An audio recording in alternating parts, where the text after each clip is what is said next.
Wherever you are, it is the top of the hour, and we're coming on the air with President Biden's top aides saying he has a handle on this debt crisis, even though he is 7,000 miles away in Japan. His focus right now, China and Ukraine, as debt ceiling talks happen at home.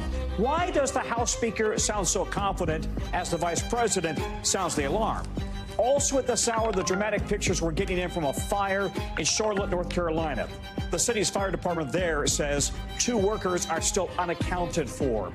Texas, close to becoming the largest state to ban gender-affirming care for transgender minors, a procedure that many doctors say can be life-changing and life-saving. A new battle as the anti-trans movement grows. And is the housing market turning a corner? Why new numbers out today show prices taking their largest drop in a decade and sales are sliding. Then how the leaders of U.S. soccer are working today to solve a growing problem, head injuries impacting players of all ages. If you have kids, listen up. The broader conversation on keeping players safe later in the show. Good day, I'm Tom Costello in for Hallie. President Biden is in Japan saying that when G7 countries stand together, they stand stronger. But is standing together the message in Washington? The president wants it to be as he balances crises abroad and a crisis at home that could upend the global economy. Here's the video. The president shaking hands with Japan's prime minister today. The president ignored a question about whether he will guarantee to allies that the U.S. will not default on its debt. A member of his national security team is towing that line in a conversation with my colleague, Kristen Walker. Can you, as an administration official, guarantee that the U.S. will not default on its debts? What I can guarantee you is that President Biden takes this responsibility extraordinarily seriously. All right, here at home, talks are happening with House Speaker Kevin McCarthy sounding confident, apparently, about the progress that's being made. Take a listen to what he said, and Vice President Harris also sounding the alarm. We're not there. We haven't agreed to anything yet, but I see the path that we could come to an agreement. This does not have to be a crisis. Our position is clear and simple. Congress must act to prevent default. Remember, defaulting on the debt means the U.S. cannot pay any of its bills. We're talking salaries, benefits, even keeping the lights on. It's never happened before, but experts also warn of a recession and a stock market collapse. NBC's Mike Memoli is in Hiroshima, Japan, with the president. Mike, the president is making it clear so far his focus during this meeting, and these meetings, plural, is on Ukraine and China. We know he said that he will call negotiators by phone this week. How keyed in is he right now to the talks, given that he's dealing with international partners overseas? Yeah, Tom, our Eagle Eye Capitol Hill team has been really keeping track of those movements in the halls of the Capitol as the White House team of negotiators was once again on Capitol Hill today to meet with representatives from the Speaker's office to try to really move these negotiations forward. And as President Biden is just now going to be waking up for his first full day here in Japan, now we'll get a sense of the rhythm of when is the president going to be getting these updates? Is he getting them as he starts his day, as he ends his day, throughout the day? We'll hope to have some more answers soon. But what is clear is, as the White House likes to say, that the president is president wherever he is, including here in Japan. The questions around this debt ceiling debate are following him. It was our colleague Sally Bronson who was the one who shouted at the president whether he can guarantee to our allies that the U.S. will avoid default. Jake Sullivan, another U.S. official who got that question and said, well, the president is going to tell our allies that he's confident that he's going to be able to avoid default, but that's part of why he's cutting his trip short, to make sure we don't do that. Listen more to John Kirby answering questions about the president having to cut his trip short and what it means for this debt ceiling debate earlier. The president did the right thing. He can still come over to the G7 and have these discussions and still look after our credibility here by being here, but also look after our credibility and our reputation overseas by dealing with the debt ceiling. Kirby also had a little bit of a pushback to Speaker McCarthy, who has been critical of the fact that the president is here abroad, noting that it was Speaker McCarthy who spent a week abroad himself earlier this month. That prevented that first meeting between Biden and the Big Four from going forward. And so it's interesting, this carrot and stick approach. We're hearing some positive indications from both sides about how these talks are going. But Vice President Harris there also with a reminder of, as she put it, if Republicans were serious about deficit reduction, they wouldn't be defending so so strongly those Trump tax cuts, which did balloon the deficit, as you know, Tom. Importantly, yesterday, both sides also said that they had essentially appointed delegates to deal with this and negotiate on their behalf. And the president also has a lot of pressure from his own party, right? Democratic senators today pressing him to use that 14th Amendment to avoid a debt default. I want to take a listen real quickly to Senator Bernie Sanders, who says it's not perfect, but it would get the job done. Using the 14th Amendment would allow the United States to continue to pay its bills on time and without delay, prevent an economic catastrophe, and prevent devastating cuts to some of the most vulnerable people in this country. All right, so, Mike, last week the president said he was not inclined to use the 14th Amendment. Is that changing at all, shifting at all?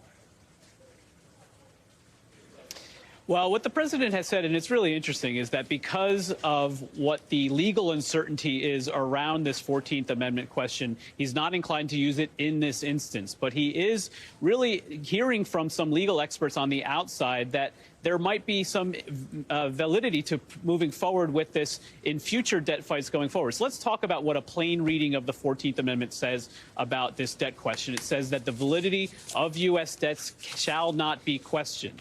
So a plain reading of that, at least to Democrats, is that the president could invoke that language and say we don't need Congress to act here. But remember the context in which this amendment was passed. This was just after the Civil War. This had to do, at the time, with the inheriting of Confederate debts as it relates to it. So that's what the legal uncertainty is. I think, Tom, what this speaks to is the concern on the Democratic side that as these negotiators are in the room hashing out potential areas of compromise, that they're worried that, as Bernie Sanders puts it, that the budget will be balanced on the backs of the working class. He calls that insane. The president seems not inclined to that either, but we're still waiting for what's coming out of these negotiations. All right, Mike, thank you very much. Mike Memoli, who's in Japan. Let's take you now to Texas, where we're learning an 8-year-old girl has died when she was in Border Patrol custody. Right now, we don't have a lot of details. CBP says the child experienced a, quote, medical emergency while she and her family were in the facility. It is investigating how this happened. And it comes just days after a 17-year-old Honduran migrant died while he was staying at a government facility in Florida. The local sheriff there says he likely died after suffering from a seizure. All of this as cities across the country are struggling to keep up with the influx of migrants. But this is also important. The number of migrants looking to cross the southern border appears to have dropped significantly since Title 42, the COVID-era immigration rule, was lifted. We bring in now NBC's Miguel Almaguer, watching it all from Southern Cal. But Miguel, what more do we know now about this 8-year-old who died in Texas? Well, unfortunately, not a lot at this point, Tom. Authorities just haven't released many details. We do know the 8-year-old died while her family was being held at a border facility. The Border Patrol did release a statement. I want to read to you part of it. It says emergency medical services were called to the station and transported her to the local hospital where she was pronounced dead. Consistent with CBP protocol, the Office of Professional Responsibility is conducting an investigation of the incident. Now, we just don't know how long that investigation will take, but of course this is troubling news, Tom. It really is. And Miguel, also New York City Mayor Eric Adams says that nearly half of the hotel rooms in New York City are being used to house migrants right now. Half? Walk us through the strain that these cities are now feeling and what could happen if they simply can't keep up. Well, in New York, the mayor says 67,000 migrants have arrived since this crisis began to unfold, well over 4,000 in just the last week, he says. According to Mayor Adams, about 40% of the hotels whose occupancy rate goes up to 200 people are full because migrants are being housed at those hotels. Now, some nearby cities and counties are declaring emergencies. A few more were added today. They say they don't have the room or the services to house the surge of people that they're seeing, with many jurisdictions at a breaking point. They're now asking for more federal help, Tom. All right, Miguel, thank you very much. We've also got some breaking news out of North Carolina at this hour. 2 workers are missing after a massive hours-long fire at a construction site in Charlotte. The video tells the story here. Firefighters battling the fire, intense smoke, really for most of the day. The fire department says 15 people needed to be rescued, including a construction worker who was stuck on a crane and at least one person who was injured. A construction worker told our affiliate in Charlotte that the building was going to be a luxury community and move-ins were starting next year. NBC's Shaq Brewster joins me now from North Carolina. Shaq, what more do we know about how the start of the fire occurred, and also what about these two people who are missing? Well, Tom, the investigation into the cause of this fire is still well underway. You can actually see behind me, you still see smoke coming from it. You see crews still putting water on that site. This was an apartment complex, as you mentioned. That was a construction zone, and that massive fire really required that massive response. I know you have some of the video that we saw from earlier today. We know that 15 workers at that construction site needed to be rescued. It required 5 alarms, and that was about 90 firefighters who were on the scene at one point. And get this, Tom, the heat got so intense from that fire that it required firefighters to call out for help from other firefighters. The fire chief saying that the temperatures reached above 2,000 degrees at one point. I want you to listen to what we heard from one eyewitness, because not only did she see what was going on, but she helps you understand the impact that it had for the people around. We saw a big plume of black smoke around 9:15 this morning, so we started walking over here from our office building, and then as soon as we got right about to this location, we saw big yellow flames shooting up from this apartment building. It was very hot, and the smoke, the water in my eyes, it was insane. I've never experienced anything like this. Now, 2 of the workers who were at that site, construction workers, are currently unaccounted for. There was some confusion about that earlier today, but the fire department clarifying that 2 workers are still unaccounted for at this point. The police department is actually asking for members of the public to help identify those 2 who are unaccounted for, saying if you know someone who is supposed to be at that site and you've not heard from them, they're asking for your help and asking for you to contact them. 1 person was hospitalized. You mentioned a crane worker had to be rescued from atop the crane. He was sent to the hospital. He was hospitalized with non-life-threatening injuries, Tom. Yet again, firefighters are the heroes of the day. Shaq, thank you very much. Absolutely. An update now to the news we brought you last night. We are learning more today about what is now a dual-track investigation into the embattled Republican Congressman George Santos. There's Santos, moments after the House voted to send to the House Ethics Committee a resolution to expel him from Congress. But remember, Santos faces 13 federal charges brought from the Justice Department, including wire fraud, money laundering, and stealing public money, charges that could carry decades of prison time. Santos, meantime, maintains that he is not guilty. Typically, the House Ethics Committee steps aside during a federal investigation. That's what happened last year when the DOJ was looking into another Republican, Matt Gaetz, an investigation that ended without any charges. So why not this time? Well, in part because both DOJ and the House Ethics Committee are looking at really completely different allegations, part of this broader web of issues that is surrounding Santos. NBC's Ryan Nobles is on Capitol Hill, has been following all of this. Ryan, we're hearing from the Republican who's leading the Santos investigation for the House Ethics Committee, Ohio Congressman Dave Joyce. How is what he's explaining to the panel, how is that changing, and what is he planning to do?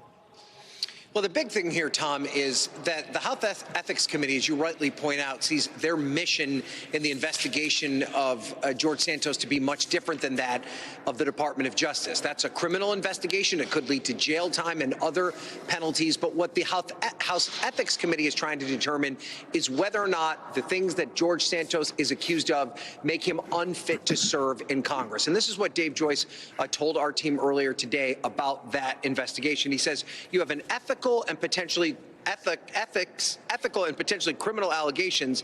And what we're saying is that certainly the criminal case that DOJ wants to look at, feel free to continue that process. But ethical issues that deserve to be reviewed here in the House Ethics Committee is what we're going to do. Now, as you rightly point out, Tom, often the Ethics Committee just says, let the Department of Justice look into this. They have more power and ability to uncover information in a situation like this. They can then look at the Justice Department's work and then make that ethical conclusion. There's a timeline issue here, though, for the Congress, Tom.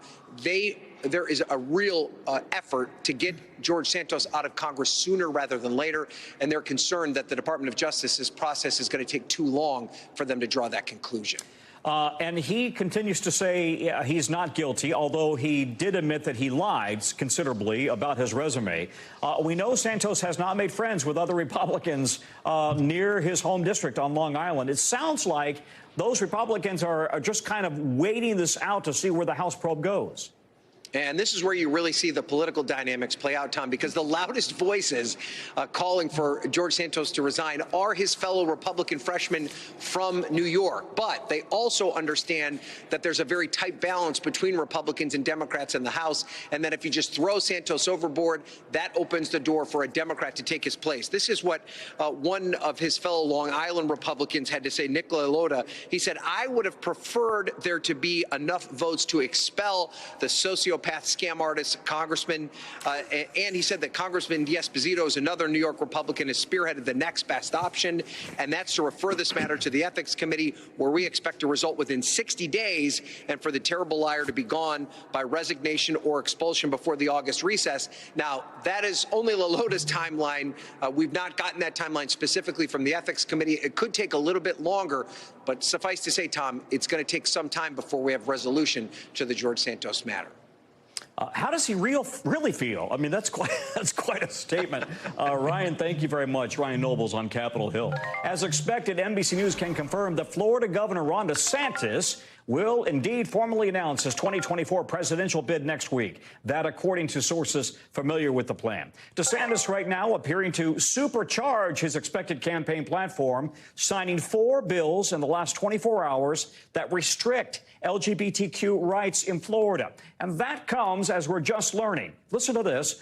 Disney is pulling the plug on a $1 billion development in Florida that would have created more than 2,000 jobs in that state, marking yet another twist in the feud between Disney and DeSantis. When DeSantis makes his run for the White House official, he will square up in direct competition with, President Trump. The latest polls show that he is Trump's biggest competitor. Let's bring in now NBC senior political editor Mark Murray. Mark, this is the worst kept secret in politics, the fact that DeSantis is going to run. So what's the plan? Yeah, Tom, this is not surprising, but we now actually have a date that we can actually look forward to, and that is next week. And as you ended up mentioning, our colleague Dasha Burns has ended up reporting, according to 2 sources familiar with the plans, that not only will Florida Governor Ron DeSantis file the requisite paperwork to be an official 2024 candidate next week, but that he'll also make his official announcement as well, too. And, of course, what comes after that, usually you end up having a situation where a candidate ends up touring the early states like Iowa, New Hampshire, South Carolina, and Nevada, as well as fundraise. We don't actually have a schedule of that yet, but that normally ends up coming right after announcement, Tom. Hey, Mark, how do you expect that this is going to fit into the GOP landscape? It's still, the election's still, 18 months away? But how is it going to fit into where we are right now within the GOP? Yeah, where we are right now is that former President Donald Trump has a substantial lead in the Republican horse race. A national Reuters Ipsos poll showed Donald Trump with a 28-point lead. Other polls actually end up having his lead even higher. And that is actually a change in the last several months. Right at the beginning of the year, Tom, the polls ended up showing that there were 2 frontrunners between former President Donald Trump and Florida Governor Ron DeSantis. Now you actually have 1 frontrunner, and that is former President Donald Trump. But as you ended up mentioning, we have a long way to go. We have to be very humble about these races. Things can change. New events do end up taking place. New candidates emerge. But it is important to also note that DeSantis isn't going to be the only new candidate in the field next week. We are also expecting South Carolina Senator Tim Scott to enter the contest. We're waiting for someone like former Vice President Mike Pence to run as well. And so this is starting to be a mature Republican presidential race. And Tom, this is important. We only have about 6, 7, 8 months to go before we get to Iowa and New Hampshire. So not a lot of time. If you want to be able to defeat Donald Trump, you got to do it and start making moves now.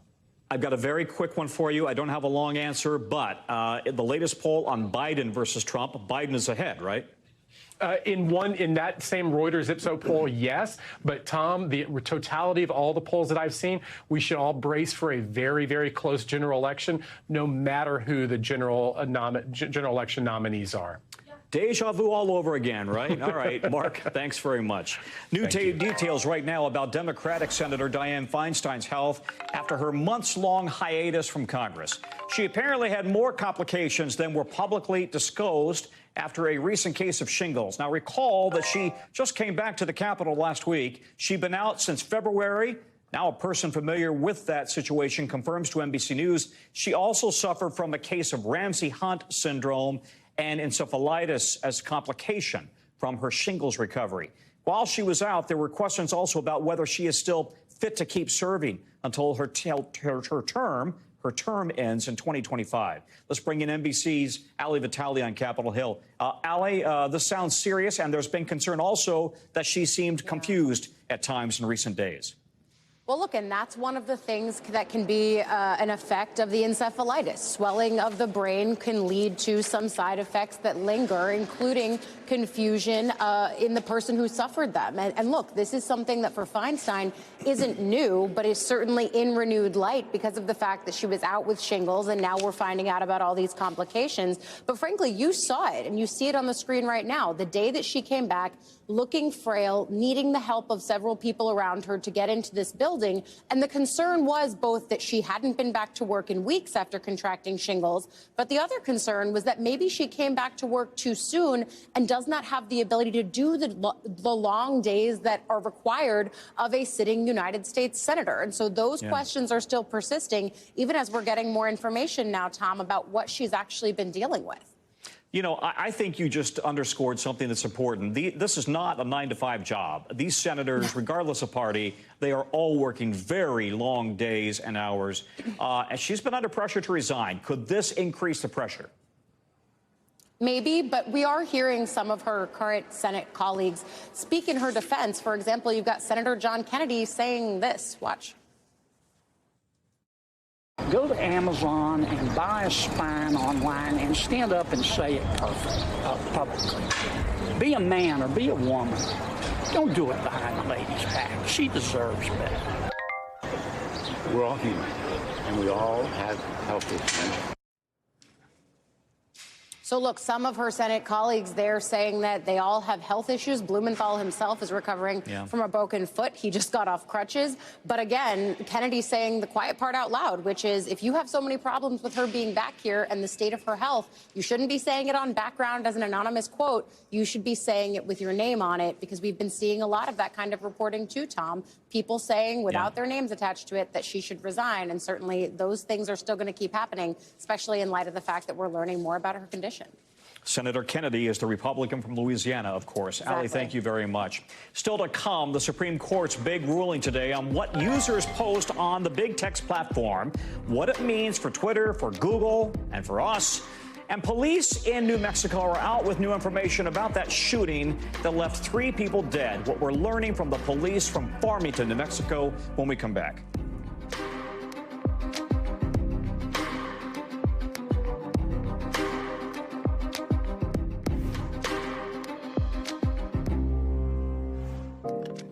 Still ahead, you won't see one of the world's best tennis players at the upcoming French Open. We'll tell you who and why coming up later. But first from us, just before we came on the air, police in New Mexico released body camera footage they describe as chaotic from the moments police stepped onto the scene of a shooting in the city of Farmington where 3 people died on Monday. A warning before we play some of this video, it is disturbing to watch.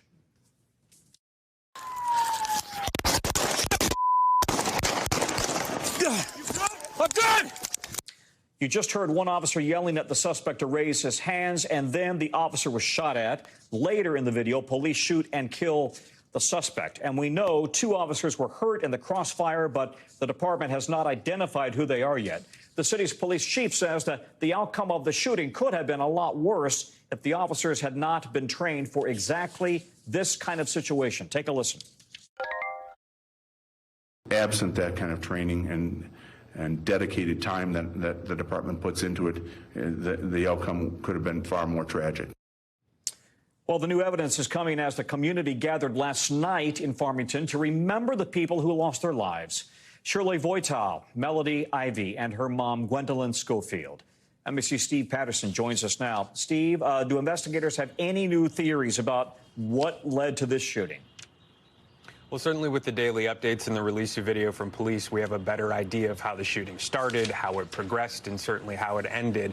But I think where the investigation takes off from now, as it does in so many of these cases, is the why. Why would an 18-year-old teenager seemingly take aim at random in this suburban New Mexico neighborhood? That is what investigators are tasked with finding out now. Certainly, of course, we know more about the shooting. 3 dead, 6 injured, including 2 officers, as you mentioned, police getting on scene there. After this ring camera that you're looking at, that actually shows the car of one of the victims, of Shirley, who is shot.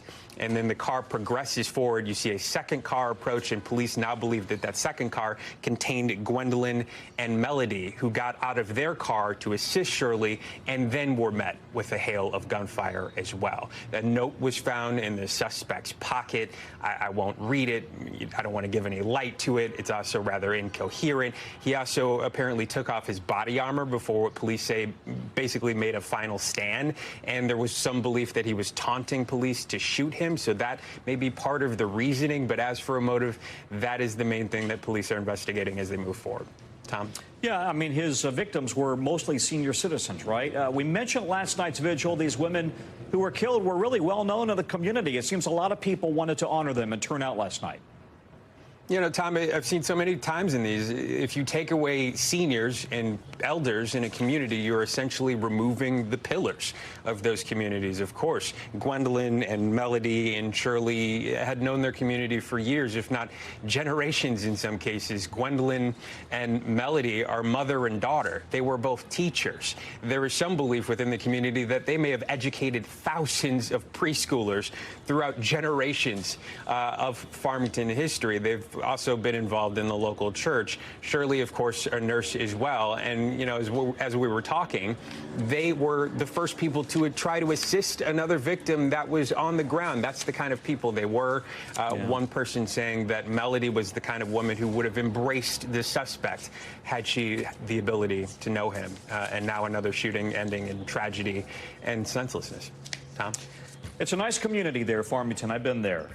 What a tragedy. Thank you very much, Steve. Number 1, an FDA panel just voted to recommend an RSV vaccine for infants. Even though the committee voted in favor, the FDA as a body still has to approve it, and that process could take months.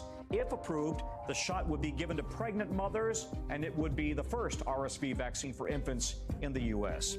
Number 2, the Wall Street Journal reports the number of American workers testing positive for marijuana has reached a 25-year high. The Journal cites numbers from Quest Diagnostics. That's the big drug testing lab. Quest reportedly found that of the 6 million workforce tests it did last year, 4.3% came back positive for marijuana, up from 3.9% the year before. Number 3, researchers published a new video claiming to show ivory-billed woodpeckers in Louisiana. Look closely. Do you see them? Why is that special? Well, there haven't been any of these agreed-upon sightings of these birds in 80 years. Ah, there's one. Okay. Now, some scientists are fighting to convince the federal government not to officially designate the bird extinct, which would end efforts to conserve the bird's habitat if it does, in fact, still exist. Number 4, tennis legend Rafael Nadal announced today that he's pulling out of next week's French Open, and he expects next year will be his last season. Nadal said he can't play in Paris later this month after a lingering hip injury that he got at the Australian Open a few months ago. Number 5, hundreds of people are being offered refunds to U2's new Vegas residency because they didn't know the seats they were buying had obstructed views. One fan said he paid $500 to see Bono, The Edge, Adam, and Larry. Show organizers apparently found out about the problem during a production review. On top of refunds, people who bought those affected tickets are being given access to a pre-sale for December, seats with full views of the band, the stage, and also the screen. A Supreme Court ruling today will continue to protect Google, Facebook, and Twitter from being held responsible for what their users post. Now, the unsigned opinion leaves a liability shield in place for the tech giants, and it really sends this case back to a lower court. The case concerned allegations that YouTube, owned by Google, was liable for suggesting videos promoting violent, militant Islam. Our legal analyst, Danny Savalos, is here to break all of this down for us. Danny, walk it through for us right now. What can we take away from what this court is choosing to say and what it did not say in the case? And I understand that there's another case that's unrelated that also involves Twitter. Yeah, this doesn't tell us much about the defense of Section 230 of the Communications Decency Act, and that's because the court never actually reached that defense. After all, it is a defense. It comes later in the case. First, as a preliminary issue, the plaintiffs had to at least state a claim, and the court concluded that they didn't. So they never even reached the defense of Section 230 because the plaintiffs in this case, under the anti-terrorism law under which they sued, they failed to even make out the basic allegations. Specifically, they failed to allege that these companies, quote, aided and abetted terrorism by use of their algorithm. Justice Thomas wrote for the majority and said essentially, look, these companies treat everyone at arm's length, including their algorithm, which is agnostic. It treats everyone the same. It may route traffic one direction, but it does that to everyone, irrespective of whether they're involved in terrorism or not. That, the court said, is not aiding and abetting. Okay, but this also comes as Congress is considering potential new regulation and even a regulatory body to govern AI, right? And there's been some discussion about, well, would those companies be responsible for artificial intelligence and if it gets out of control or if it does something harmful? Yeah, here's a science fiction philosophical question.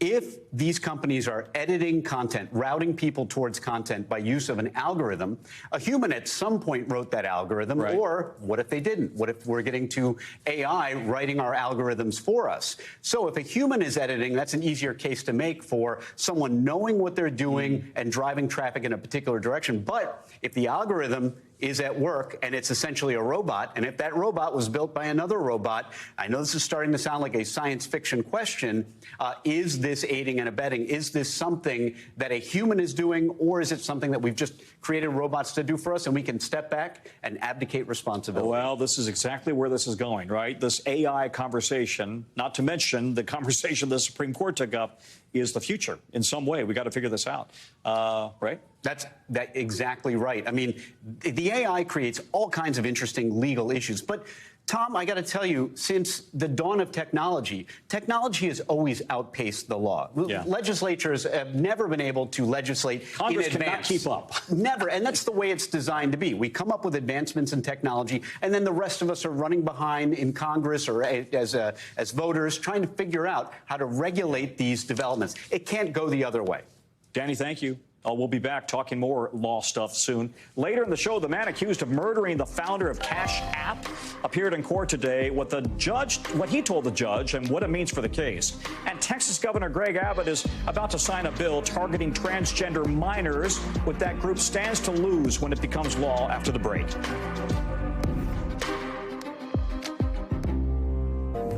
We're back, and a bill that would ban gender-affirming care for transgender minors in Texas is on its way to Governor Greg Abbott's desk. Here's what it could do. Ban trans minors from getting puberty blockers, hormone therapies, and surgeries. While surgeries are rarely performed on kids, it would require trans youth already receiving this care to be, quote, weaned off in a medically appropriate way. Texas is home to one of the largest transgender communities in the country, including 30,000 teens between the ages of 13 and 17. If Governor Abbott signs the bill, Texas would join at least 17 other states that have enacted similar trans care bans and would be the largest state to actually pass one. NBC's Aaron Gilchrist joins us now to talk through all of this. The number of bills right now targeting this community, LGBTQ community, really has exploded in just the last few months, it seems. So walk us through what the reaction has been. Yeah, you're absolutely right. We look at the numbers, and it's surprising to see the growth from 1 year, from last year to this year. And this year's not even done yet. But we looked at some of the data that the ACLU is actually keeping track of in terms of bills that they say are directed at the LGBTQ community in this legislative session. More than 500 or nearly 500 bills across the country in all but 4 states, really. If you look at this map, only the gray states are where we haven't seen any legislation. And a lot of these bills are targeting healthcare issues. They're targeting free speech and expression. They're targeting school activities and resources that are available to kids, public accommodations, things like bathrooms. We've talked about those issues in the past. And in civil rights cases as well. They're looking at discrimination policies in different spaces. And the ACLU says that it's working through its offices around the country to try to counter some of these bills that are on the table in all these states. I had dinner with a child psychiatrist, you and I know, about a week ago, and he said the number of kids who are coming out and saying, I'm trans, has exploded in his own practice. And I'm wondering, what is the impact of this kind of legislation? What are the consequences for the kids who they claim or their parents claim they need this care? Yeah, we talked to one mom who says that this is leaving a lot of kids and their families in limbo. They don't know what they're going to do as more and more of these bills come onto the table and are passed in so many places. This mom has a 9-year-old trans daughter. 9 years old. 9 years old. And she says that the mom says that they're having to figure out how and where they're going to be able to do what's necessary to keep their daughter safe and healthy. Listen to a little bit more of what she had to say. We're really scared. Families like ours are going to be deeply impacted and hurt by this legislation. There are tons of trans kids that deserve to have life-saving, best practice, medically necessary health care. And they're going to be stripped of that right simply for political gain of our most extremist legislators. Now, the advocates for these bills are saying that they're really designed to protect kids. That's the goal that they say they have when they introduce these bills and pass them in different places. They have concerns about long-term outcomes from these gender-affirming treatments that families are seeking now. And in some cases, they've said that the decisions should be made in adulthood, not when you're dealing with minors. Although the science, as we've noted, from all these different associations that deal with the medical side of this have said that in so many cases, these treatments are medically valid and necessary. And you think a 9-year-old, oh boy, you know, it's a 9-year-old who needs help. Yeah. Aaron, thank you. Aaron Gilchrist. All right, coming up from us, New York City skyscrapers are just too heavy for the ground they sit on, what that means for the Big Apple later in the local. And if you're looking to buy a new house this summer, Aaron, you looking to buy one? You're in for a rough go, buddy. Why it might be smart to wait. That's next. Do you have an extra room? We're back, and the man accused of murdering Cash App founder Bob Lee pleaded not guilty today in a San Francisco courtroom. Tech executive Nima Momini, was present for his arraignment. His lawyer entered the plea on his behalf. The judge decided that for now he will be held without bail while the case plays out. We should tell you also that Momini is charged in the fatal stabbing of Lee in the early hours of April 4th. Prosecutors say the two men did know each other and that the stabbing was premeditated. NBC's Dana Griffin joins me now. Dana, the decision to hold or release him was a big point of contention for the defense and the prosecution as well. Bring us up to speed now and tell us what comes next. So, Tom, in San Francisco, they operate on a no-cash bail system. So if the prosecution argues that you could be a potential flight risk or a risk to public safety, then you can be held while your case is pending. And in this case, the judge agreed with the prosecution. And the prosecutor, the DA in this case, argued that he serves, he has a flight risk just because he has access to wealth and money, and they're concerned that he may try to leave the area or the country. She also added that because he is charged with such a serious crime, which is murder, there is a concern that he could possibly commit this crime again, allegedly, and the judge agreed. Now, the defense, on the other hand, today criticized the police department for waiting 9 days to announce the suspect. She said that they knew who did it within 5 hours of the stabbing happened, and she also said that this was not murder. Listen. My defense is it's a combination of an accident and self-defense. Absolutely. It was an accident with 3 stab wounds?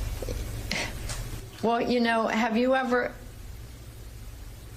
I'm going to say my defense is it is an accident with a cross between self-defense and accident.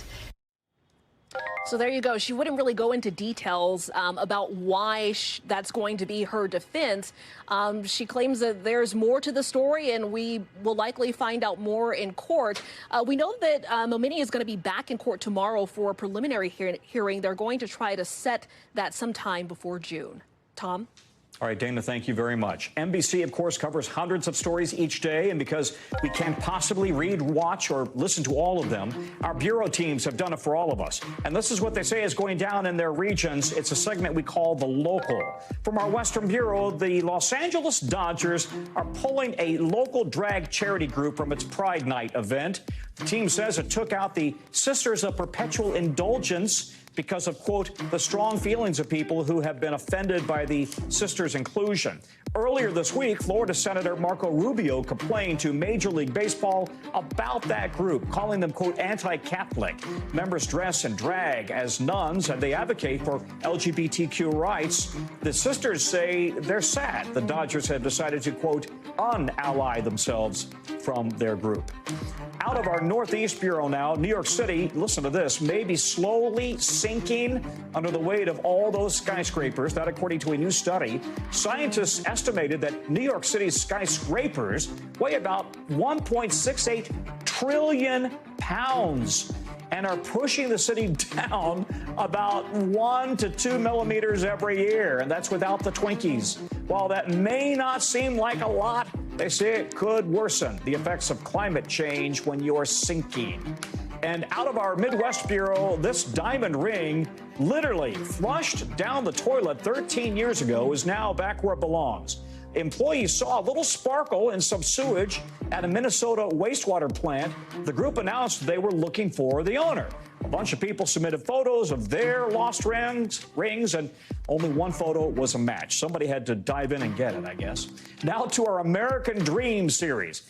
We look at really trying to unpack the promises of our opportunities that the country makes for us and whether the opportunities work out in real life. And today we're looking at new data painting a difficult picture for the current housing market as home sales dropped last month. The National Association of Realtors says April existing home sales down just over 3% from last month, down 23% compared to last year. We're talking about sales down.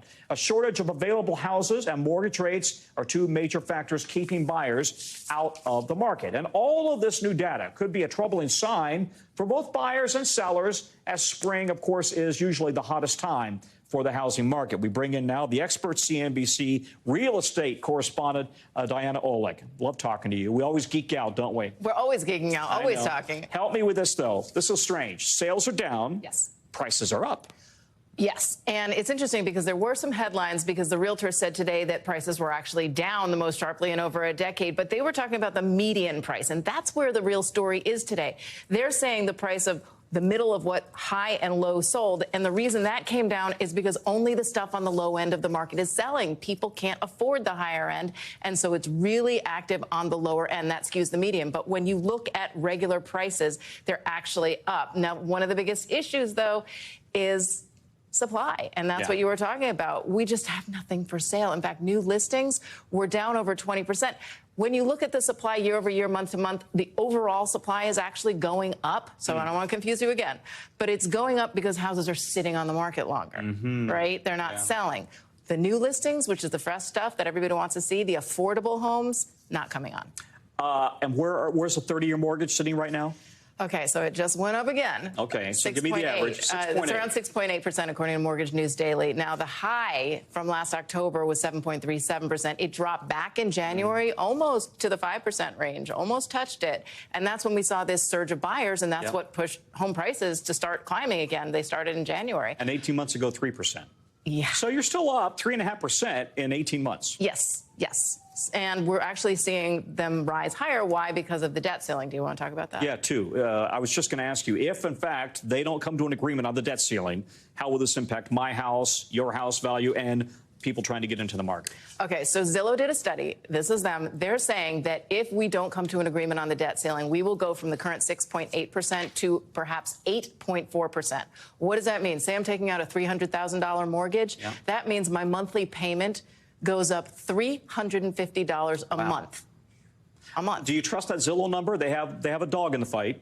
Of course, they have a dog in the fight. They don't want to see us go. Right. Nobody does. That. Right. Nobody wants to see that. But it is fair to say, look, if we can't trust the government's debt, then how are mortgage lenders going to trust anybody's debt? And they're going to put a price premium in that. That's why they're going to go up. It makes sense. Do you have any good news? It's like the sun is going to shine tomorrow, right? There is. I mean, look, there is demand. The good news is that there is demand. If you have to sell, if you're a seller and you don't have to buy something else, congratulations, you're on the hot seat. Go live with mom and dad. Exactly. Diana, thank you. Sure. Always on the story. Still ahead, inside a meeting between all the major U.S. soccer leagues as they try to solve an issue that's been plaguing the sport for years: head injuries. Their solution. And keep in mind, this is for your kids as well. That's coming up next.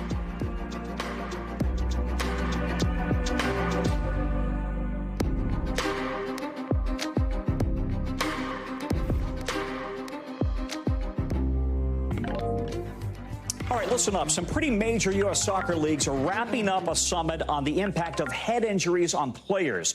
The issue is something that's been sparking a lot of debate in the sports community and even junior soccer leagues for years now. According to the NIH, over 20% of all soccer injuries are concussions. 10% of all contact sport athletes get concussions every single year. So this two-day meeting aims to tackle the issue of how to prevent and manage head injuries, including things like chronic concussions on the soccer field. NBC's Morgan Chesky joins me now with more. What came out of this event today, Morgan? What was specifically addressed? Yeah, Tom, we're still waiting to hear from officials on the exact details that were shared during this summit that, for the most part, was kept similar, relatively under wraps. They didn't advertise so much that this was happening, but we do know that, according to kind of the chief doctor for Major League Soccer, this was a significant step forward in at least learning more about the connection between concussions and CTE, as you mentioned. And the doctor said, in part, the amount of literature that's been published in the last 2, 3, 4 years is equal to the amount of literature that's been published in the last 20. So this is really an important topic. I think one of the things we have learned, Tom, that's come out, if not in this summit, but relatively recently, is that there was a lot of discussion that you had to have a concussion happen to you to put you at a greater likelihood for developing CTE. But as research has shown, you can have a near concussion, any sort of impact with your head that could make you more prone to developing this later on in life. Of course, soccer taking a close look at this. They have also found incidences in boxing and football as well. Tom? So talk about the broader conversation now. Is this going to kick off a broader conversation? How do we keep players safe? Not just football players, but obviously soccer players. Sure, definitely a very fluid topic here. I want to share with you at least some of exactly what they're talking about here, Tom, and that is specifically that when it comes to CTE, concussions are CTE is a degenerative brain disease found in athletes, military veterans, and others with a history of repetitive brain trauma caused in part by repeated traumatic brain injuries, which include, of course, concussions. One of the things that struck me here, Tom, is that for as much as was spoken about at this summit, some of the key researchers who have been looking at CTE and its impacts were not invited to actually present at this summit. And that is why we've heard over the last 48 hours or so from athletes, some of whom are struggling with CTE, that they're afraid that this summit, for as important as a topic as it is more to portray concern than actually deal with the ongoing issue. Several families of athletes very outspoken, saying that the researchers who have been on the forefront of learning more about CTE were not actually invited to the summit. All that aside, the fact that it has been a more visible topic is certainly something that is reassuring to a lot of the folks concerned about it. Tom? All right, buddy, listen, we cannot end on that. You have got a very big moment coming any day now. You and your girlfriend, Olivia, you are on baby watch, right? Baby girl expected any day now? Absolutely. I'm just a few minutes from home in case I get the phone call to head to the hospital. We are very excited to meet little Eleanor May. The nursery is all set up. So, yeah, baby watch is officially upon us, and my office has long since been turned into a nursery. Of course. Yeah, me and Olivia both very excited. Outstanding. We can't wait to hear the details, and we're going to wish you nothing but great success. Congratulations, buddy. Talk soon. All right, that is a wrap for this hour of coverage on News Now. But guess what? The coverage picks up right now.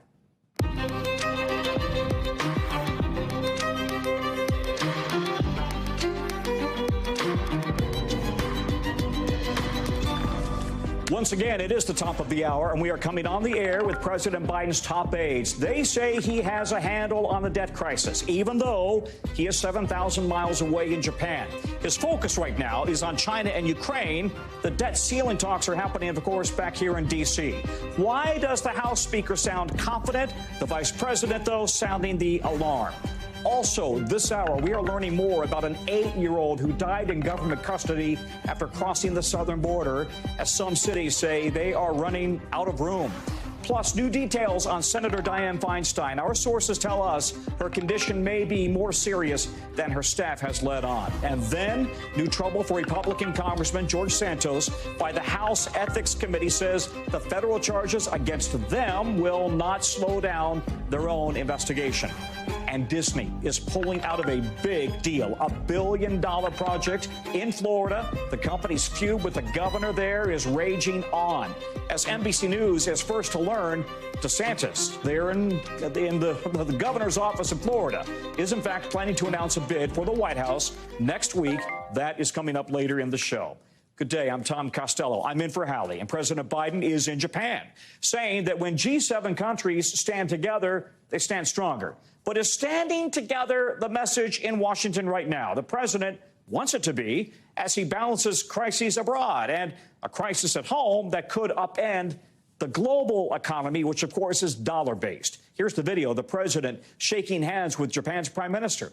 The president ignored a question about whether he will guarantee to allies that the U.S. will not default on its debts. A member of his national security team, though, is towing that line in a conversation with my colleague, Kristen Welker. Can you, as an administration official, guarantee that the U.S. will not default on its debts? What I can guarantee you is that President Biden takes this responsibility extraordinarily seriously. All right, let's bring it back here to D.C. because talks are underway with House Speaker Kevin McCarthy sounding confident, the Vice President Kamala Harris sounding the alarm. Look, we're not there. We haven't agreed to anything yet, but I see the path that we could come to an agreement. This does not have to be a crisis. Our position is clear and simple. Congress must act to prevent default. And remember, here's what's at stake. Defaulting on the debt means the U.S. can't pay any of its bills. Now, we're talking about salaries, benefits, VA benefits included. Also, keeping the lights on. Now, it's never happened before, but experts also warn of a recession, a potential stock market collapse if, in fact, things go badly. NBC's Mike Mamoli is in Hiroshima, Japan, with the president. Mike, the president's been making it clear so far his focus during these meetings that you're there for with Ukraine and China. At the same time, though, we know that he said he would call negotiators by phone this week back here in the States. So is he keyed in on how these talks are progressing here at home? Well, Tom, there are a couple of important ways in which the president's travel here to Japan is still being overshadowed by the debt ceiling conversation back home. One of them is that priority one, as the president is really starting his Friday here in Hiroshima, is not necessarily a briefing on the events on his schedule today, but getting the latest information from his team back in Washington about how those negotiations have been going at the Capitol today. Our Capitol Hill team was there as they saw some of those White House negotiators in and out of the offices meeting with Speaker McCarthy's team to really try to find a way forward here so that they can have votes when the president returns potentially as soon as next week. But the other way, of course, in which this whole trip has changed is the fact that the itinerary has changed. The length of the trip has changed. And so as John Kirby was speaking with Kristen Welker, he also addressed what the impact of that change in the schedule was as well. Take a listen. The president did the right thing. He can still come over to the G7 and have these discussions and still look after our credibility here by being here, but also look after our credibility and our reputation overseas by dealing with the debt ceiling.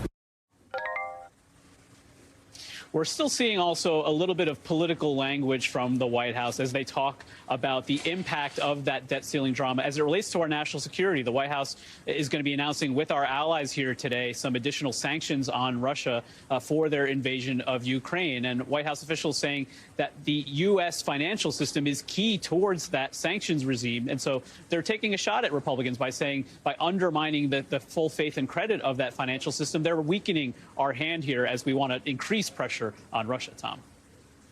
To work this morning, lots of talk on talk radio about whether the president should use the 14th Amendment. He's receiving some pressure, of course, from Democrats to do exactly that, to avoid a debt default. Let's listen right now to Senator Bernie Sanders, who says the 14th Amendment is not perfect, but he says it would get the job done. Using the 14th Amendment would allow the United States to continue to pay its bills on time and without delay, prevent an economic catastrophe, and prevent devastating cuts to some of the most vulnerable people in this country. So, Mem, how seriously is the White House taking that suggestion? Or is it still very cautious on going with that approach? Well, Tom, let's look at sort of the trajectory here. When President Biden was first asked about this 14th Amendment option a couple of weeks ago, he said he wasn't there yet. More recently, though, he did say that he's gotten some legal advice from outside advisors to suggest this is an option worth pursuing. But he has also made it clear that he's not interested in pursuing this at this time. Let's talk about what a plain reading of the 14th Amendment looks like. The language actually says that the validity of the U.S. credit, the U.S. debt, shall not be questioned. Now, those who say that plain reading gives the president the option to work around Congress here and to essentially nullify the debt ceiling by guaranteeing that it is still creditworthy. But you also have to look at what the legal challenges would be very quickly if the president pursued this option. That's why the president is saying maybe we'll explore this down the road, but there just isn't enough time to litigate this in time to ensure that there aren't the kind of strains and shocks to our financial system that would likely happen by the uncertainty around this. Yeah, Mike, thank you. Mike Memoli, who's in Japan. We've got some breaking news out of North Carolina. 2 workers are missing after a massive fires, an hours-long fire, I should say, at a construction site in Charlotte. Look at this video. It tells the story. Firefighters battling the fire, intense smoke most of the day. The fire department says 15 people needed to be rescued, including a construction worker who was stuck on a crane, and at least one person was injured. A construction worker told our local affiliate that the building was going to be a luxury community, and move-ins were set to start next year. NBC's Shaq Brewster joins me now from North Carolina. Shaq, do we still have 2 individuals who are missing at this point? That's exactly right, Tom. According to the fire department, we still have 2 of those construction workers who are unaccounted for. You mentioned this was an apartment complex that was being built at this point. It was unoccupied, but it was being built, and that's what led to this massive inferno. You see some of the pictures there on your screen. The exact cause of this fire is still very much under investigation. I'll tell you, here at the scene behind me, you still see firefighters pouring water onto what was left of that apartment complex that was under construction. The fire chief saying that you can expect those firefighters to be here for an extended period of time as they continue to address some of those hot spots. I want you to listen to just how disruptive this was, what we heard from eyewitnesses that just not only paint a picture of what it was like to be there, but about the impact and intensity of that fire.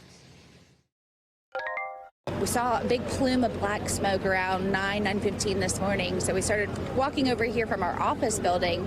And then as soon as we got right about to this location, we saw big yellow flames shooting up from this apartment building. It was very hot in the smoke. The water in my eyes, it was insane. I've never experienced anything like this. You saw the plume of smoke from miles away. And listen to this, Tom. The fire chief said that the intensity of the flames was so high, the temperatures exceeding 2,000 degrees, the intensity so high that some firefighters who were responding to this fire made mayday calls at least twice, meaning they to call other firefighters to help them as they were dealing with the flames and battling the flames. You mentioned those 2 workers are still unaccounted for at this hour. The police department is asking anyone who is in the area, anyone who knows someone who is in the area and hasn't heard from them, they're asking for your help. Tom? Firefighters come a long way. That's why they have RIT teams standing by, rapid intervention teams, in case firefighters need to be rescued. And you can see why. Thanks, Jack Brewster, on the scene for us. Let's take you now to Texas, where we are learning an 8-year-old girl has died when she was in Border Patrol custody. Right now, we really don't have a lot of details. CBP says the child experienced a, quote, medical emergency while she and her family were in that facility, and the CBP now investigating how it happened. It comes just days after a 17-year-old Honduran boy died while he was staying at a government facility in Florida. The local sheriff there says he likely died after suffering from a seizure. All of this as cities across the country are struggling to keep up with the influx of migrants. But this is also important. The number of migrants looking to cross the southern border appears to have dropped significantly since Title 42, that COVID-era immigration rule, was lifted. NBC's Miguel Almaguer joining us now from Los Angeles. But Miguel, what more do we know now about this 8-year-old who died in Texas? Well, unfortunately, not a lot at this point, Tom. Authorities just haven't released many details. We do know the 8-year-old died while her family was being held at a border facility. The Border Patrol did release a statement. I want to read to you part of it. It says, emergency medical services were called to the station and transported her to the local hospital where she was pronounced dead. Consistent with CBP protocol, the Office of Professional Responsibility is conducting an investigation of the incident. Now, we just don't know how long that investigation will take, but of course this is troubling news, Tom. It really is. And Miguel, also New York City Mayor Eric Adams says that nearly half of the hotel rooms in New York City are being used to house migrants right now. Half? Walk us through the strain that these cities are now feeling and what could happen if they simply can't keep up. Well, in New York, the mayor says 67,000 migrants have arrived since this crisis began to unfold, well over 4,000 in just the last week, he says. According to Mayor Adams, about 40% of the hotels whose occupancy rate goes up to 200 people are full because migrants are being housed at those hotels. Now, some nearby cities and counties are declaring emergencies. A few more were added today. They say they don't have the room or the services to house the surge of people that they're seeing. With many jurisdictions at a breaking point, they're now asking for more federal help, Tom. All right, Miguel, thank you very much. All right, an update now to the news we brought you last night. We're learning more today about what is now a dual-track investigation into the embattled Republican Congressman George Santos. There's Santos minutes after the House voted to send to the House Ethics Committee a resolution to expel him from Congress. But remember, he faces 13 federal charges from the Justice Department, including wire fraud, money laundering, and stealing public money, charges that could carry decades of prison time. Santos maintains he's not guilty. Now, typically, the House Ethics Committee steps aside during federal investigations, and that's what the panel did last year when the DOJ looked into another Republican, Matt Gaetz, an investigation that ended without any charges. So why not this time? In part, it seems it's because both the DOJ and the House Ethics are looking at completely different allegations, part of this broader web of the issues that Santos is now facing. NBC's Ryan Nobles makes his business covering all things Capitol Hill. I understand that the House Republican who's leading this investigation, he had some rather strong words already about this. Yeah, it's clear that House Republicans do want to deal with this. They don't want to just assume that George Santos can stay in Congress for a long time. But what they've really been focused on is what they call due process. And they believe the place that due process should exist, at least as it relates to his future in the United States Congress, is in the Ethics Committee. And this is what Dave Joyce told us today. He said you have an ethical and potentially criminal allegations. And so what we're saying is certainly the criminal case that DOJ wants to look at, feel free to continue that process. But the ethical issues that deserve to be reviewed here in the House Ethics Committee is what we're going to do. And as you rightly point out, Tom, most of the time when there's a situation like this where the Department of Justice has charges pending, charges that could lead to jail time, fines, something along those lines, they let the DOJ handle it and ethics steps back. This is a different situation First of all, because of the politics involved in it. Obviously, there's a lot of pressure on Kevin McCarthy and House Republicans to deal with this, but also there's a timeline issue here.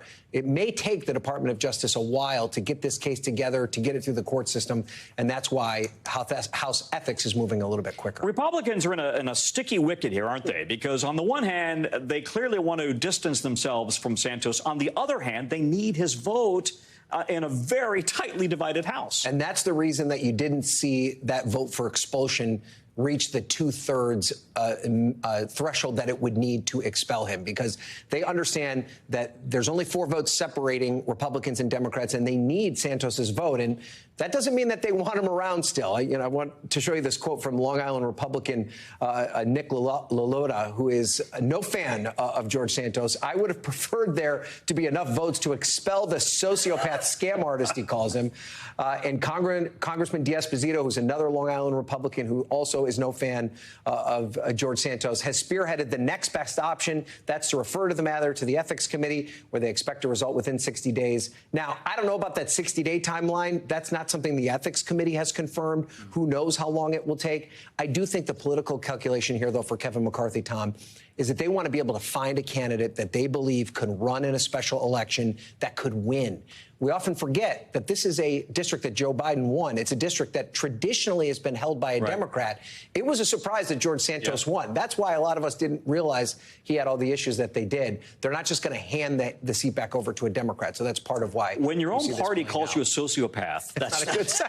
Not a good sign. That's not a good sign for your career future. All right, Ryan, thank you very much. Thank you, Tom. We've got some other breaking news.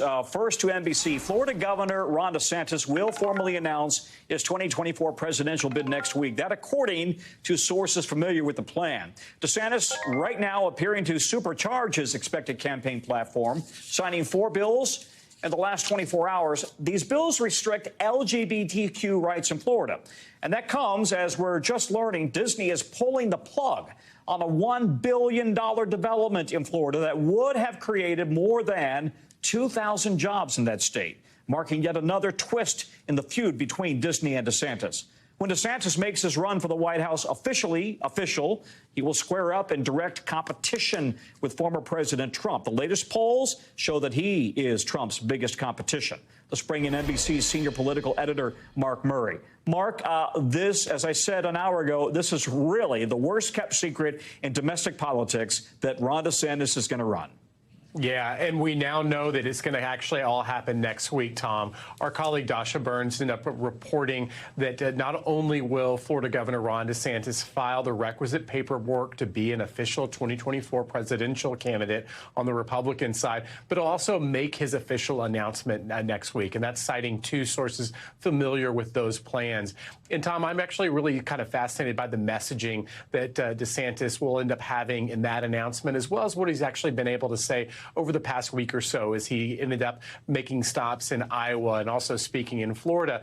And one of the dings he had, and very implicit against former President Donald Trump, was that Republicans need to abandon the culture of losing, obviously making kind of an implicit reference to Donald Trump's defeat in the 2020 presidential election, as well as the Republican setbacks in 2018 and 2022, where a lot of people blame Donald Trump. Also, the New York Times ended up quoting DeSantis saying that a Republican came up to him and said, I like Donald Trump's policy, but not really much his values, but I like Ron DeSantis's policies and values. So see to him to potentially also make a dig at Donald Trump and some of the controversies that he's been potentially facing. You know, Mark, can we dig on something you said? Donald Trump has, in the view of many political analysts, had a role in the fact that the Republicans have lost so many recent elections. And yet DeSantis appears to be further to the right than Trump is. Yeah, and Tom, I think it's important to kind of note that 2 things could, be true, that Republicans had a whole lot of defeats, but many Republicans actually believe that they still won. According to our own NBC News poll from back in the fall of 2022, you had 2/3 of Republican voters who actually ended up saying that we don't think that Joe Biden won legitimately. And so, but also as we end up starting to turn to what would end up being the Republican field, Tom, Donald Trump does start out with a humongous advantage. Yeah. Reuters Ipsos poll shows him with a 28-point lead. Other polls have him with a larger lead. And so Ron DeSantis, with this announcement next week, needs to start closing that gap, and soon. Okay, so we're talking the primary. I've got one last question for you, and that is, of course, as you always tell me, Mark Murray at the water cooler, elections are not won on the right or the left. They're won in the middle. So if you're tracking and tacking further to the right than Trump, could you win a general election? Yeah, and so that's always a delicate dance, Tom. And yes, to basically win a presidential primary, you got to tack to the right if you're a Republican, a little bit left too if you're a Democrat, but then always come back into the middle. And that artwork is not always the easiest thing. And we'll be following that story. The best conversations are with Mark Murray at the water cooler. Mark, thanks very much. Thanks, New Tom. details now about Democratic Senator Dianne Feinstein's health after her months-long hiatus from Congress. She apparently had more complications than were publicly disclosed after a recent case of shingles. Recall that she just came back to the Capitol last week. She'd been out since February, and now a person familiar confirms to NBC News that she also suffered from a case of Ramsay-Hunt syndrome and encephalitis as a complication from her shingles. While she was out, there were questions about whether she is still fit to serve in the Senate. Her term expires in 25. Let's bring in NBC's Hallie Vitale on Capitol Hill. It sounds serious, Hallie. There's been concern that she may be confused at times on Capitol Hill. But look, Tom, if we're being honest, that was a concern, frankly, that the press corps here and some of her colleagues were talking about even before she was out with shingles and all of these other complications that we're just learning about. Of course, the pressure began mounting on Feinstein to either come back to work or resign her seat when she was absent for several weeks. But nevertheless, the fact that we're now learning about these complications and the side effects from them, including the idea that she might be confused at work, is only potentially adding fuel to that fire. There are questions, of course, about whether or not she should be back at work and whether or not she's up to this task. Because as you and I were talking about last hour, this is a grueling job. It requires you to be on your feet all day, walking to and from votes, walking to and from committee hearings. The days are long. The policy and substance are dense. So there are certainly questions about whether or not she's up for that. On the other hand, though, I've heard from senators and other lawmakers defending her, some like former Speaker Nancy Pelosi going so far as to say we wouldn't be saying this about men senators, and certainly a lot of male senators have aged in this building before they've retired. You're absolutely right, and you're right, it is grueling, and it's grueling for you as well, all of you reporters as well. But I was surprised that she has picked up some support, or at least public support, from both sides of the aisle. Well, it's public support, but it's also public empathy. I mean, look, this is just a bipartisan snippet of what we're hearing from senators up here on Capitol Hill. Watch. Go to Amazon and buy a spine online and stand up and say it publicly. Be a man or be a woman. Don't do it behind the lady's back. She deserves better. We're all human, and we all have health issues. So, look, you've got the Democratic senator there speaking second, Dick Blumenthal, saying that we all have health problems. He himself is just coming back from a broken foot and has been around the Capitol on crutches, and before that in a wheelchair as he was recovering. And then you've got the Republican Senator Kennedy there saying that people who are talking anonymously on background, which, you know, this town's full of it, but in this case, he's saying, hey, put it on the record. If you're going to criticize her, if you're going to talk about her health, you should put your name next to that and not be doing it behind closed doors. So there is a defensiveness of their fellow colleague, even as some of them admit privately they do have concerns about whether or not she's up for the job right now. Yep, we all get sick. We all have issues. Hallie, thank you very much. Nice job. Coming up now from us, Jimmy Buffett says he's been hospitalized, what he's revealing about his condition in our 5 things. Plus, one company says it's going to cut thousands of workers and turn to AI. Is that the future? That's coming up later this hour.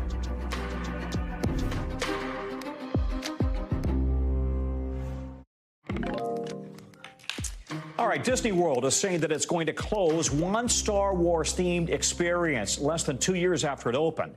That's coming up in our 5 things. But first from us, chaos and carnage. That's how New Mexico police are describing the scene that officers stepped into when a teen suspect opened fire in the city of Farmington on Monday, where 3 people died. The police department today released body camera footage from officers. A warning here before we play it for you. The video may be disturbing to watch. An officer confronting the suspect.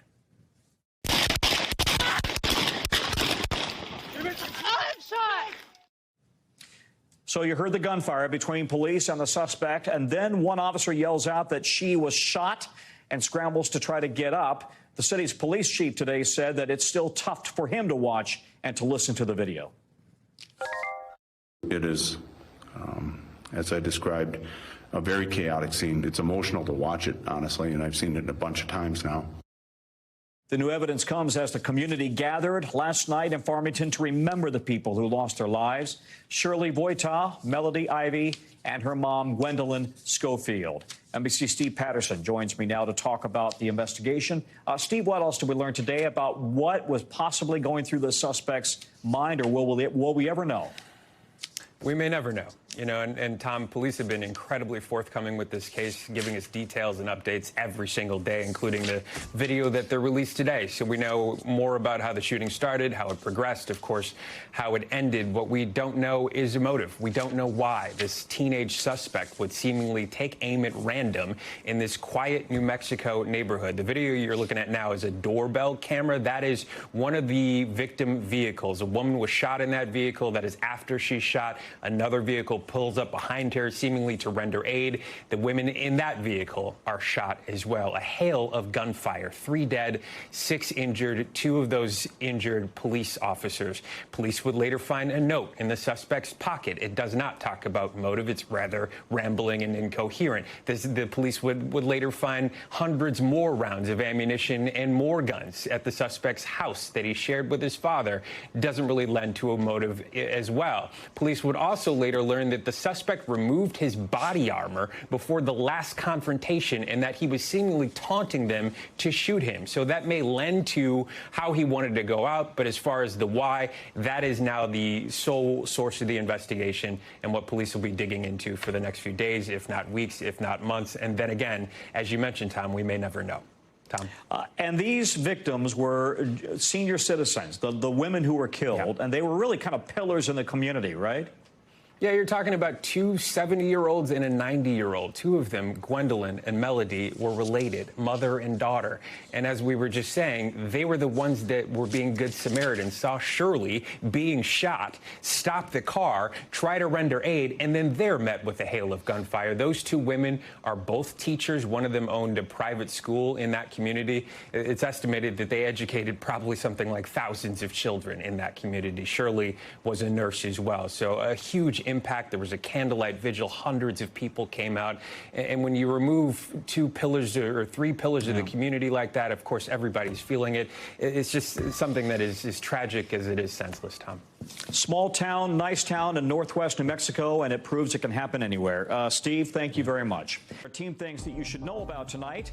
Number 1, we are just learning the groom whose wife was hit and killed in a car crash on their wedding night in South Carolina last month, that he is now suing the alleged drunk driver and the bars that she allegedly drank at. That according to court documents obtained by NBC News in a civil suit, and it accuses the driver of the owners of 5 bars of negligence and wrongful death. Now, NBC reached out to the bars named in the suit. One said in part that it's committed to serving alcohol responsibly. The others either declined to comment or could not immediately be reached. The driver was arrested and is charged with homicide and DUI. She is currently in custody. Number 2, legendary singer Jimmy Buffett ended up in a hospital to, quote, address some issues that needed immediate attention. He announced on Facebook that he had to cancel a show scheduled in Charleston, South Carolina this weekend. Buffett, who has been touring for much of his 50-year music career, had just returned from a trip to the Bahamas. Number 3, researchers published a new video claiming to show, look closely, ivory-billed woodpeckers flying in Louisiana. Okay, you ask, why does that matter? Because there haven't been any agreed-upon sightings of this huge bird in like 80 years. Some scientists are fighting to convince the federal government not to officially designate the bird as extinct, which would end the efforts to conserve the bird's habitat if it does, in fact, still exist. Number 4, tennis legend Rafael Nadal has announced today that he is pulling out of next week's French Open, and he expects next year will be his last season. The 22-time Grand Slam winner said he can't play in Paris later this month after a hip injury that he suffered at the Australian Open a few months ago. Number 5, the Star Wars Galactic Star Cruiser experience at Disney World shutting down this fall. It's an all-inclusive 2-night adventure allowing Star Wars fans to live and play in a sci-fi spaceship. However, it isn't cheap. The experience starts at $1,200 per guest per night.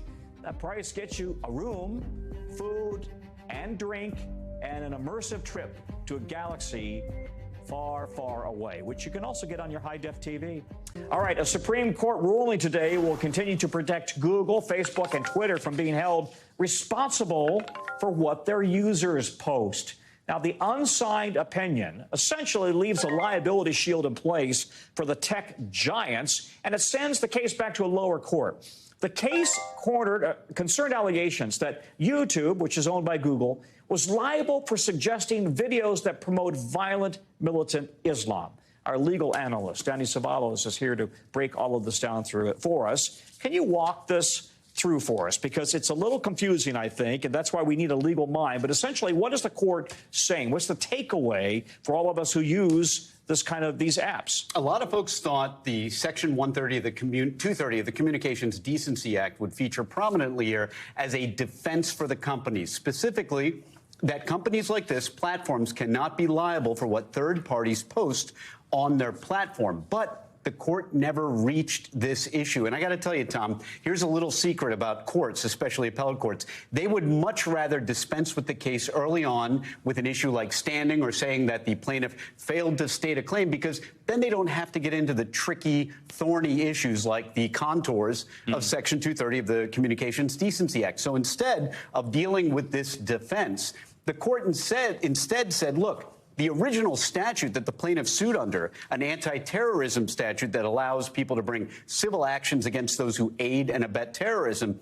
they didn't even make out a claim for this. So this case never even reaches the issue of a defense because there is no claim legally under the law. Case dismissed for that reason. And that's why you don't need a lengthy analysis of Section 230, because it was never implicated. All right. Section 230 was the topic that came up repeatedly yesterday in this congressional hearing, or 2 days ago, about artificial intelligence and whether Congress should regulate it and whether these companies that create artificial intelligence should be held liable for any damage that artificial intelligence inflicts. Yeah, so typically throughout history, courts struggle to catch up with technology. They always, and courts and legislatures struggle to come up with laws and rules that will apply to emerging technology. You can't legislate in advance. That's just the way it is. You have to wait for the technology, look at the issues, and then legislate afterwards. So will AI be regulated? Of course. On some level it will be. But Congress, and throughout history this is shown with technology, you don't want to over-regulate it so there are no advancements in the technology. You need to let it breathe, and AI may literally breathe someday, but maybe not yet. I think it's breathing already, Danny. Oh, I think it is, yes. And so you need to let this technology grow and blossom, but at the same time, you need to watch it closely. And will there be mistakes legislatively? Of course. Again, history is full of mistakes and regulations that we've made with emerging technology because we simply don't know what it's going to be in a year or two. And since legislation takes a year, many years to enact. Look, there's just no way to know what we need in terms of regulation until we're staring it right in the face and dealing with a problem. Reactive, not prospective. I was just going to say, we always regulate the last problem and not necessarily this problem because it takes so long.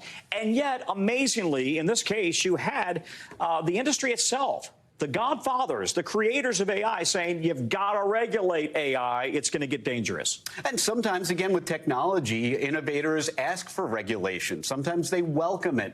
Sometimes regulation can be helpful, even though it's often seen as limiting these advancements. Maybe they see it as limiting free enterprise. But at the same time, some companies welcome it because it gives them contours. It gives them pathways so they know how to keep their conduct lawful, even though those rules may change in a year from now, as does the technology.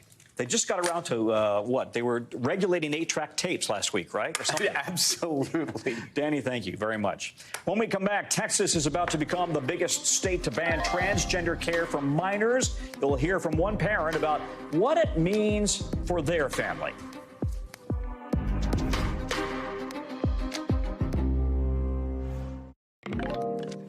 How an 84-year-old climber was rescued from a mountain in Nepal. We'll have that later in the Global. But first from us, right now, a bill that would ban gender-affirming care for transgender minors in Texas is on its way to Governor Greg Abbott's desk. Here's what it would do.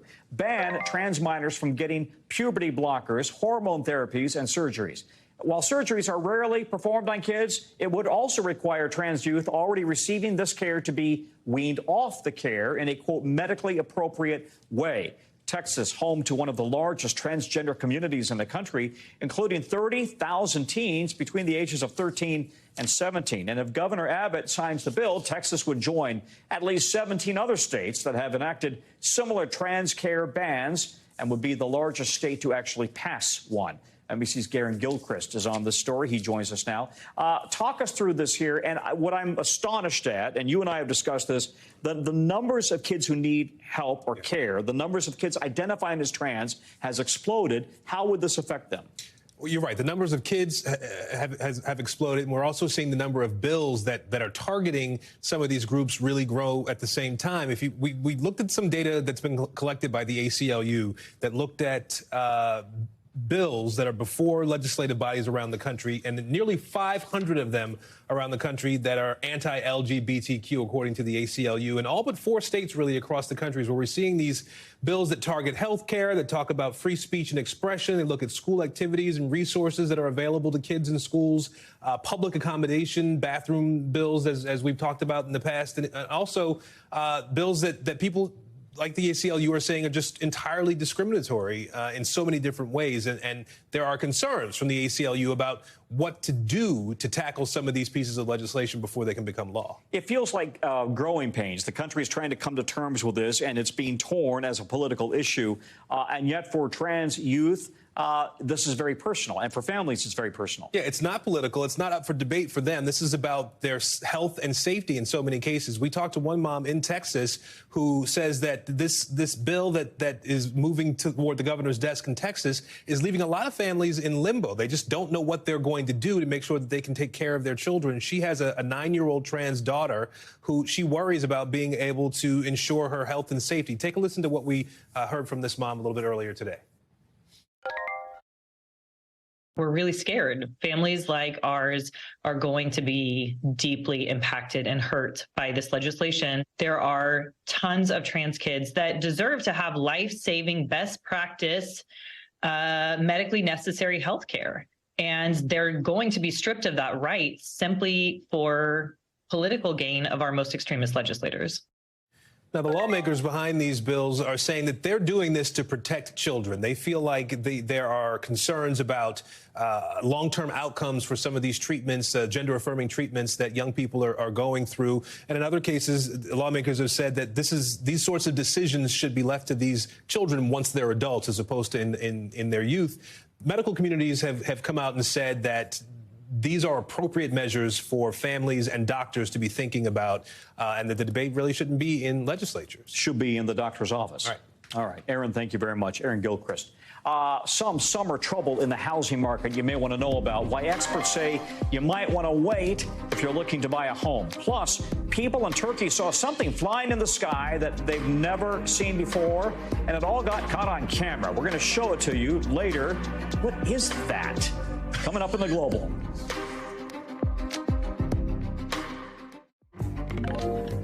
We're back, and the man accused of murdering Cash App founder Bob Lee pleaded not guilty in a San Francisco courtroom today. Tech executive Nima Minomi was present for his arraignment. His lawyer entered the plea on his behalf. The judge decided that for now he will be held without bail while the case plays out. Now, Momini is charged in the fatal stabbing of Lee in the early hours of April 4th.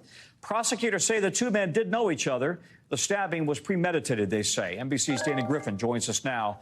The decision to hold or release him was a big point of contention for the defense and the prosecution. And that brings us up now to where this case stands right now. What's next, Dana? So, Tom, it was a big contention because in San Francisco, there's a no cash bail system. So that means if you don't pose a public risk or if you are a public safety risk, and if you're not a flight risk, then you usually are released while your case is pending. Well, in this case, the prosecution argued that Momeni was a flight risk because he is a, quote, man of means. Therefore, he has the money and the wealth to possibly leave the country if he wanted to. And because he's charged with these most serious charges, murder, they did not want him out in the public, and the judge agreed. Now, there was a lot of back and forth between the defense and the prosecution today because the defense was criticizing the police department for waiting 9 days to announce Momeni as the suspect. The defense attorney claiming that they knew who did it the day that this happened, but they left this uncertainty out there because you may know that this gained national attention because so many people were concerned that this was a random stabbing in a city that's notorious for public safety concerns. And the prosecution said this wasn't us trying to stress out the community or trying to stress out family members. This was so that police had enough time to collect evidence for this case. Now, the defense is also painting this as the wrong charges, saying that her client should not be charged with murder. Listen why. My defense is it's a combination of an accident and self-defense. Absolutely. It was an accident with 3 stab wounds? Well, you know, have you ever... I'm going to say my defense is it is an accident with a cross between self-defense and accident. So the defense attorney, they're also pausing short of saying that their last words to each other was, she said she's going to leave that for a later date. So she, as you can see, she's trying to paint that this was possibly an accident, possibly self-defense. She wouldn't go into further details. So we hope to learn more. She also said something about karma being a weird thing. So we hope to learn more as this progresses. Momeni is back in court tomorrow, so the judge can set a preliminary hearing date, which is supposed to happen before June 2nd. Tom? Boy, that's really taken an interesting twist. Okay, Dana, thank you very much. NBC covers hundreds of international stories every day, and because you couldn't possibly read, watch, or listen to all of them, we have a foreign desk. They do it for you and for me. So here are the things they say they're keeping an eye on. The segment is called The Global. From Nepal, an 84-year-old Spanish climber had to be rescued from a mountain after getting hurt. Now, he was trying to become the oldest person to reach the summit of the 14 highest peaks in the world. He'd already climbed 12 of them, 84 years old, including Mount Everest. A rescue chopper took him off the mountain, brought him to the hospital for treatment. In the UK, the telecom company BT, as in British Telecom Group, says it plans to get rid of up to 55,000 jobs over the next few years, replacing some of them with AI.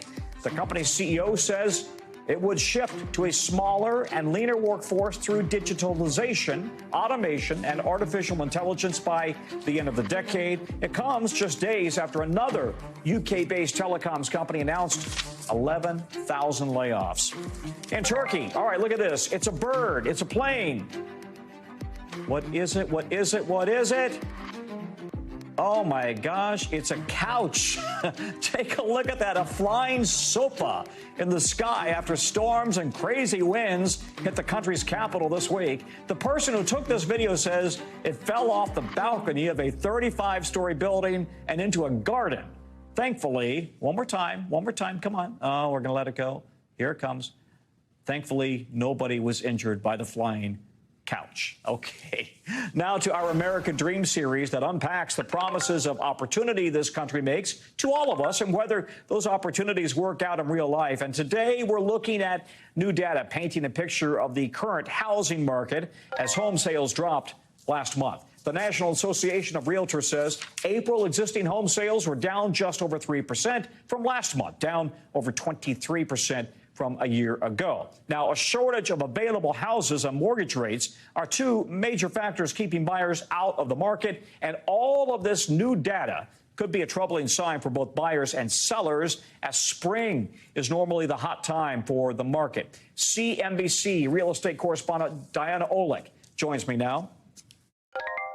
Love talking to you. We always geek out, don't we? We're always geeking out, always talking. Help me with this, though. This is strange. Sales are down. Yes. Prices are up. Yes, and it's interesting because there were some headlines because the realtors said today that prices were actually down the most sharply in over a decade, but they were talking about the median price, and that's where the real story is today. They're saying the price of the middle of what high and low sold, and the reason that came down is because only the stuff on the low end of the market is selling. People can't afford the higher end, and so it's really active on the lower end. That skews the median. But when you look at regular prices, they're actually up. Now, one of the biggest issues, though, is supply, and that's what you were talking about. We just have nothing for sale. In fact, new listings were down over 20%. When you look at the supply year over year, month to month, the overall supply is actually going up. So I don't want to confuse you again, but it's going up because houses are sitting on the market longer, right? They're not selling. The new listings, which is the fresh stuff that everybody wants to see, the affordable homes, not coming on. And where's the 30-year mortgage sitting right now? Okay, so it just went up again. Okay, so give me the average. It's around 6.8%, according to Mortgage News Daily. Now, the high from last October was 7.37%. It dropped back in January almost to the 5% range, almost touched it. And that's when we saw this surge of buyers, and that's what pushed home prices to start climbing again. They started in January. And 18 months ago, 3%. Yeah. So you're still up 3.5% in 18 months. Yes, yes. And we're actually seeing them rise higher. Why? Because of the debt ceiling. Do you want to talk about that? Yeah, too. I was just going to ask you, if, in fact, they don't come to an agreement on the debt ceiling, how will this impact my house, your house value, and people trying to get into the market? Okay, so Zillow did a study. This is them. They're saying that if we don't come to an agreement on the debt ceiling, we will go from the current 6.8% to perhaps 8.4%. What does that mean? Say I'm taking out a $300,000 mortgage. Yeah. That means my monthly payment goes up $350 a month. A month. Do you trust that Zillow number? They have a dog in the fight. Of course, they have a dog in the fight. They don't want to see us go. Right, nobody does. Right. Nobody wants to see that. But it is fair to say, look, if we can't trust the government's debt, then how are mortgage lenders going to trust anybody's debt? And they're going to put a price premium in that. That's why they're going to go up. It makes sense. Do you have any good news? It's like the sun is going to shine tomorrow, right?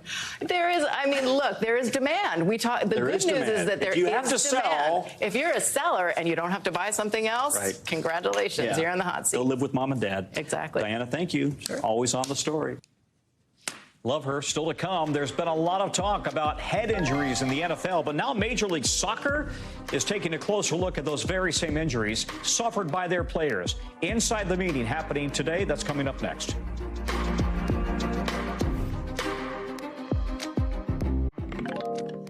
All right, if the kids play soccer, listen up. Some pretty major U.S. soccer leagues are wrapping up a summit on the impact of head injuries on players. The issue is something that's been sparking a lot of debate in the sports community for years, as you know.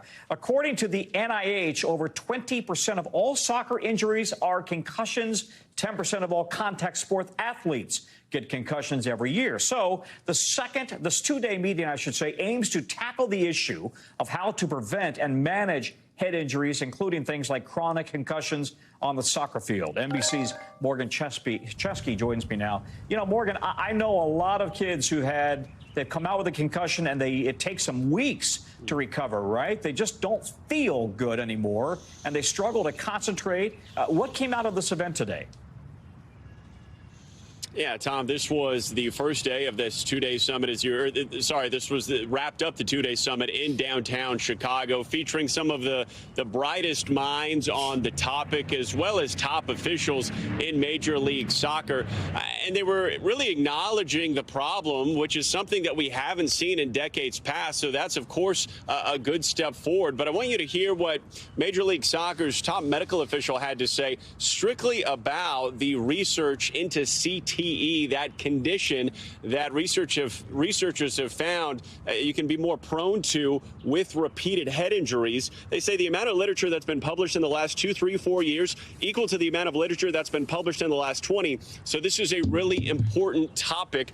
Important to mention here, Tom, this didn't just feature those from soccer, but also officials from rugby as well. These, of course, are contact sports, just like American football, which, of course, has also been looking into this as well, because unfortunately, one autopsy after another has shown that players that have sustained especially repeated impact to the head can have this degenerative brain disease. Tom?